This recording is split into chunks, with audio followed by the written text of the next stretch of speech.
in April. But one of the challenges I think that they had was is like always a week or two before or right after Women's Empowerment, which is a major event that Radio One puts on themselves at the PNC Arena. So you're not going to get any radio advertisement out of the station when they're doing their own show.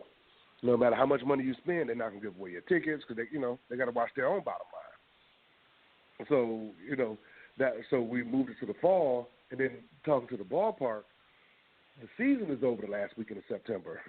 They wrap up first or second week of September, because if you try to do a festival or something there, one, from year to year, it'll change. You never know when the schedule is out. Two, if you try to sneak in a weekend in between games, you're going to have to spend so much money protecting that field because that's their bread and butter. It'll probably cost you 3 times to produce it in between games than you can. You got more time just after the season. The weather's still wonderful in North Carolina. We're going to do it then. Yeah. That's how the decision was made. And the other thing that festivals cannot avoid, and like I said, knock on wood, I'm hoping nothing happens, but you also have to be prepared for what not just humans will do in terms of things that might disrupt the festivals, but Mother Nature has also been known to wreak havoc on festivals. I know with Centerfest, they didn't have Centerfest last year because of Mother Nature.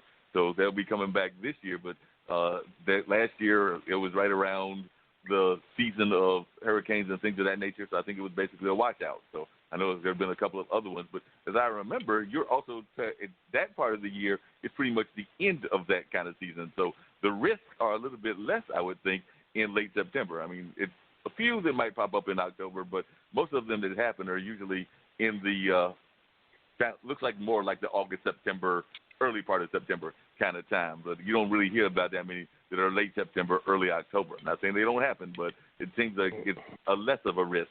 Of course, we can't control what God does, but it definitely seems to be less of a risk, though. Hey, all you can do is buy some rain insurance and stay in prayer. That's all you can do. And keep going. That's it. This weather is crazy. That's all you can do. You never know what you're going to get. Mm-hmm. Now, among the artists that you have met and everything, like I said, I know definitely you mentioned you changed the name to the Aretha Franklin Park after she died. But who are some of the other artists, other than the ones that you just mentioned, that you would consider to be friends, people that you could reach to and just holler at about life in general? Because I got the feeling just from talking to people that Aretha was almost like a family friend. Like, you could go to her house and just chill. I don't know if there are any other musicians or if that was a misconcept that somebody gave me, but they did give me the impression that she was almost like a family friend. Yeah. Well, I won't say she was a family friend of mine personally. My mother knew her well. My mother did. My mother knew her well. She was a remarkable lady. She's a tough woman. But some of the people I've gotten cool with it over the years is Nas, Erykah Badu. I've done a lot of relationships with like their managers and T.I. and stuff like that, Ice Cube. Just, good down-to-earth people that really take care of their business, professional, economically empower others. But, I'd say maybe about 3 or 4 friends, And, that's about it. My mother knows a lot more people than I do. She talks to more people. I'm more of the, let's take care of business. I know what it is. And, that's it. Yeah. No, that makes a lot of sense. And that's the way you got to do it. You got some people that are more of the folks that want to be the more social folks part of the entertainment business, and you got folks like yourself that are definitely, hardcore business folks, and we need those people in the industry. There's no doubt about it because, it's a hardcore kind of business. So definitely you have to have folks that understand the business aspect. Exactly. Now, we mentioned your sons, we mentioned your kids earlier, the one that's at Morehouse. Now, have any of them expressed an interest in going into the business, or are they kind of like holding you in suspense? Yeah, he wants to go into acting, so acting in theater. So that's part of the business. So yeah, they're showing some interest. I just want them to understand the business part of it. Like, look, don't get jerked around. Control your own destiny. Control and own as much content as you possibly can. Don't give up your soul to try to get a career because you don't have to. Stay moral, be professional. Don't get caught up in the drugs. I see that a lot. It's really a shame, especially some of these younger artists making a lot of money, but I swear it seems like they stay sedated, so you can tell somebody's probably ripping them off, and before they know it, hopefully it's not the case that they, 15 years down the line, they won't even be able to check in the hotel room to cover their own incidentals. You have to be careful. Yeah, you got to be very careful. Now, one of the other things that I know people complain about just in the industry and in general, the entertainment industry, and I was just wondering your perspective on this, is the fact that we've got a lot of folks that have made tons of money in the industry, but then folks want to complain that they're not doing enough to give back to the community.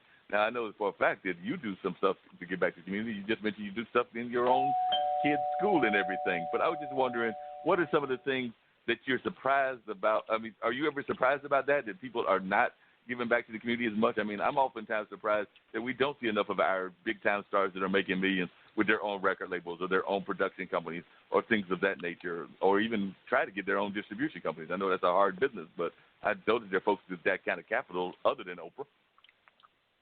Yeah, well, I never judge how somebody else spends their money. I think we all have a moral obligation to give back. I'm always a critic of other people saying how someone else should spend their dollars. People do that to me. Well, you should let me come in and do this show for free, blah, blah, blah, blah, blah, blah, blah, blah, blah, because as a community, I'm a 501c3. Well, wait a minute now. I got my own causes that I feel that are important, and I dedicate my time and resources to that. Why do I have to be a sellout because I don't want to underwrite this project? I can't just let you in and cover your expenses just because you're a 501c3. So I'm always wary of people who accuse people of that because oftentimes, and I'll probably say over half, probably 75, 80% of the time, people with money actually do give back and do things that they believe in because, people know you can't take it with you. But it's not on us to say what their particular cause should be, and they don't have to do anything. It's money that they've earned, or it's their money. Right. Why should we look at it, that they should be doing X, Y, Z, instead of asking, hey, what are you doing? How can I help you support you in your cause? I almost never hear that. You know what I'm saying? It's a criticism of what someone else thinks that they should be doing with their money. And, I've been a victim of it. It's like, wait a minute. For one, I'm not even rich yet. But, with the stuff that I do, like I have an endowment that I'm building for NCCU for the history department. So I'm trying to finish funding that.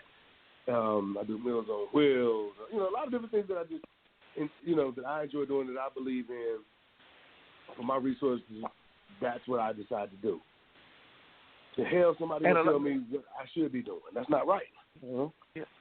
And a lot of times people will oftentimes make criticisms and not even understand the nature of what people are going through and everything. And you're right. A lot of times people don't even know what people are funding. I mean, I don't know what Clay Thompson and his dad are funding over there in Oakland. They could be funding tons of things.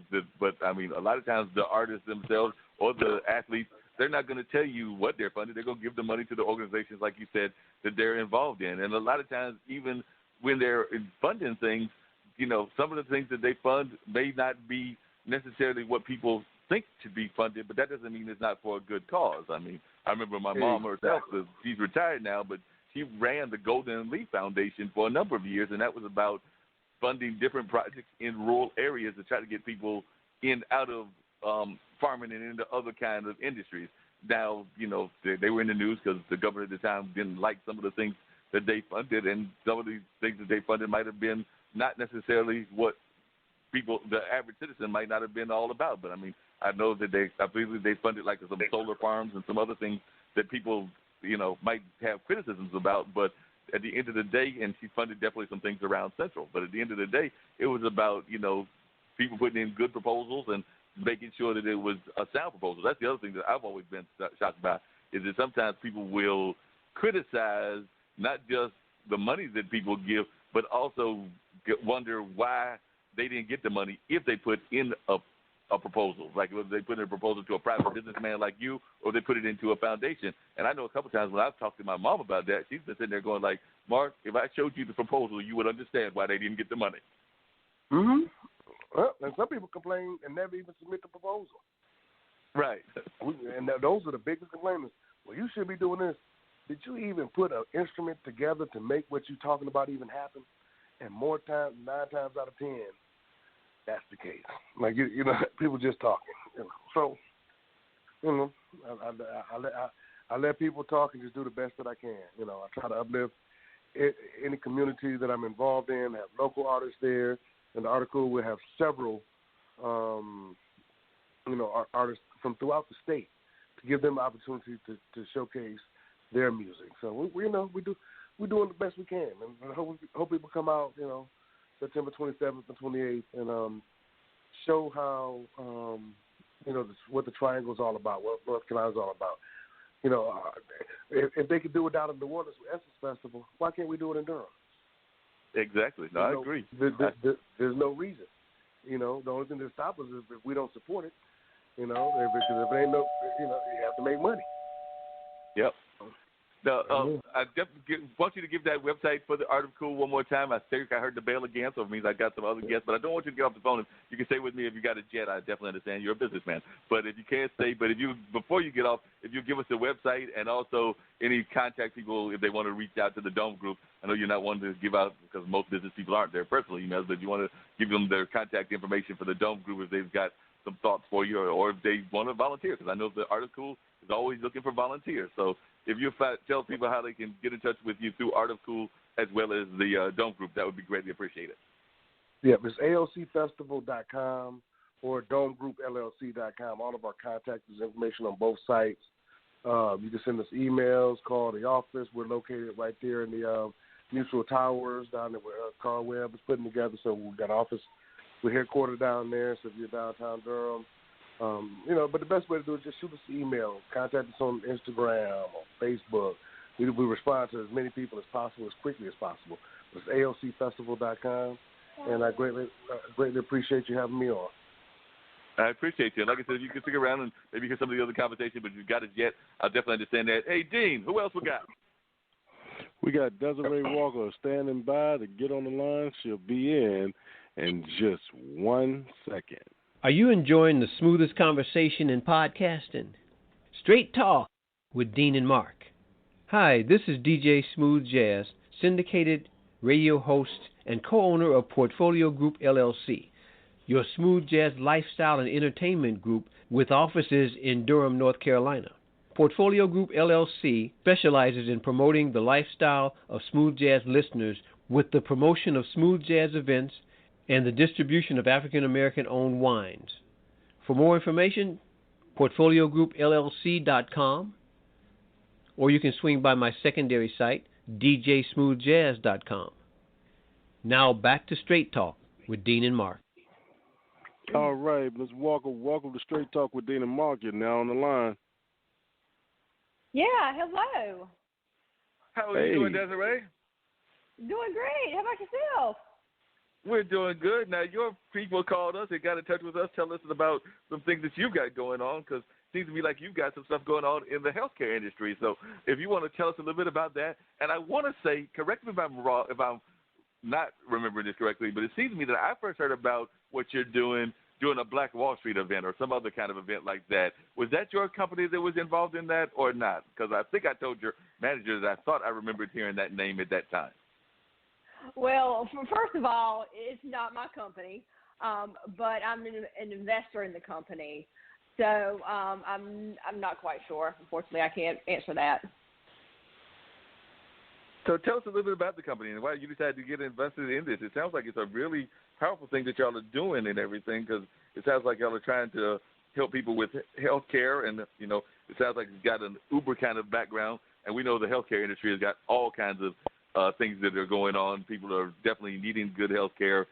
Some people were happy that they got Obamacare, and now that's being threatened. We don't know what the new care is going to be, so there's all kinds of reasons that people are concerned about their health care. So what is it about the health care that got you involved in Boone, and tell us a little bit about what Boone is.